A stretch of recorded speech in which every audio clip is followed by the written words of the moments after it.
டிஃப்ரெண்ட்டாக இருக்க போது நம்மளோட daily cooking breakfast lunch dinner மூணுமே அடுப்பு இல்லாமல் ஸ்டவ் இல்லாமல் நம்ம ரைஸ் குக்கரில் ரெடி பண்ண போகிறோம். ஸோ சம்டைம்ஸ் கேஸ் தீர்ந்துருக்கும். ஸோ அந்த மாதிரி இஷ்யூஸ் பேச்சுலர்ஸ் வந்து ரைஸ் குக்கர் வந்து பேசிக் மாடல் வச்சுருப்பீங்க.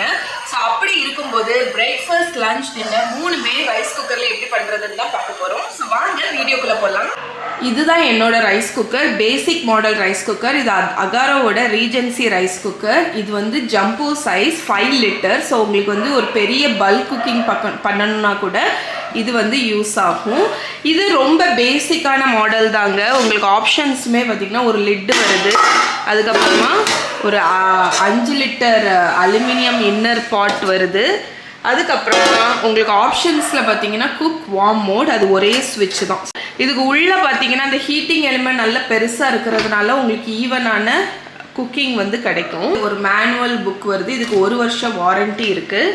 அதுக்கப்புறமா மெஷரிங் கப் ஒன்று, உங்களுக்கு வந்து ஒரு ரைஸ் பேடலும் வருது. ஷெஷ்வான் சேமியா உப்புமா பண்ணுறதுக்கு நம்மளோட ரைஸ் பாட்டை குக் மோடில் வச்சுட்டு தண்ணி ஊற்றி ஒரு ஃபுல் பாயில் கொண்டு வந்துடுங்க. அது ஒரு 5-6 மினிட்ஸில் நல்லா கொதிக்க ஆரம்பிச்சிடும். இப்போ அதில் உப்பு சேர்த்துக்கோங்க. அதுக்கப்புறம் சேமியாவை சேர்த்து ஒரு 3 மினிட்ஸ் போல் அதை வேக விட்டு அந்த பாத்திரத்தை அப்படியே எடுத்து ஒரு சல்லடையில் வடித்து வச்சுருங்க.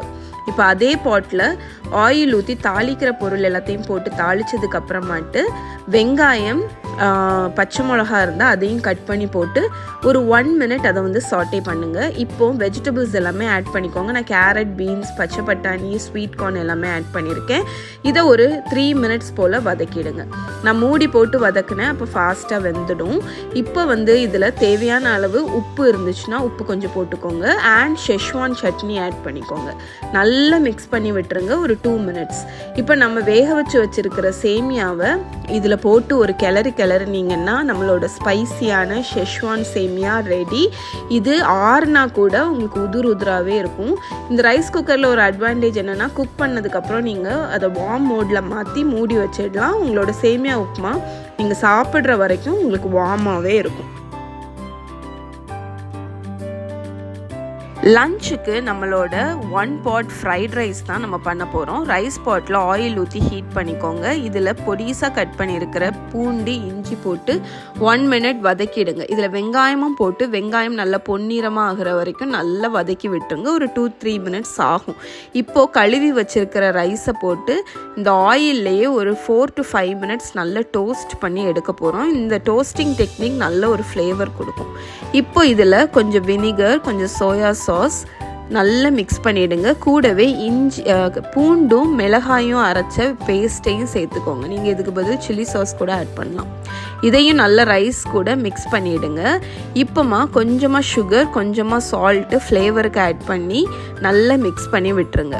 இப்போ நம்ம வெஜிடபிள்ஸ் எல்லாத்தையுமே ஆட் பண்ண போகிறோம். மஷ்ரூம், பீன்ஸ், கேரட், கேபேஜ், என்ன வெஜிடபிள்ஸ் உண்டோ அதை ஆட் பண்ணிக்கலாம். நீங்கள் சிக்கன் கூட ஆட் பண்ணலாம். நான் சிக்கனுக்கு பதில் டோஃபு ஆட் பண்ணியிருக்கேன். இப்போ தேவையான அளவு சிக்கன் ஸ்டாக் சேர்த்து மூடி போட்டு இதை வந்து குக்கிங் மோடில் நீங்கள் செட் பண்ணி விட்டுட்டிங்கன்னா உங்களோட rice cooker fried rice warm மோடுக்கு வந்ததுக்கப்புறம் ரெடி ஆகிடும்.